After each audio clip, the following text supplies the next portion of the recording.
وذكر فإن الذكرى تنفع المؤمنين. Assalamu alaikum wa rahmatullahi wa barakatuh. May the peace and blessings of Allah be upon you all. Abdullah, Oduro, and welcome. What is the prayer?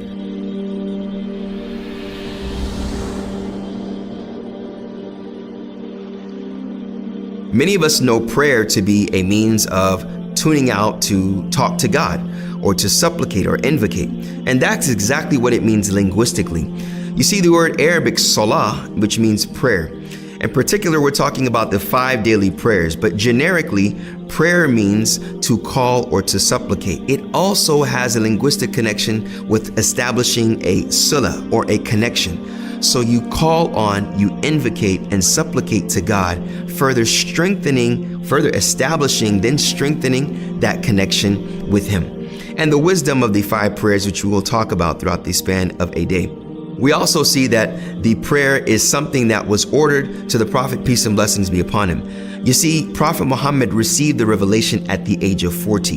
He used to meditate before that. He used to go to a cave called Hira and meditate.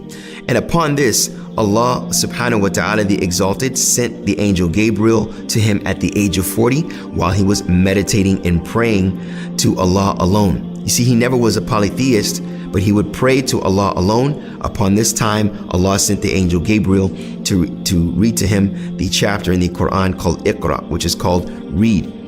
Upon this, the Prophet ran hurriedly to his wife Khadija and laid in her lap, and he was scared. And he told her to cover him, for verily he was scared and sweating profusely. At this time, Allah ordered him to stand up and pray, because this is the strongest means of keeping that divine link with God and maintaining that connection.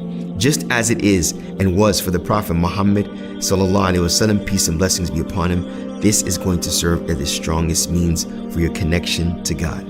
So that is exactly what the salah is.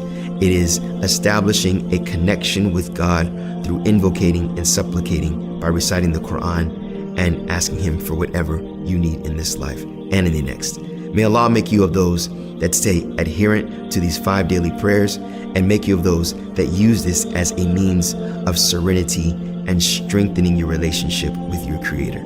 Assalamu alaikum wa rahmatullahi wa barakatuh. Thank you.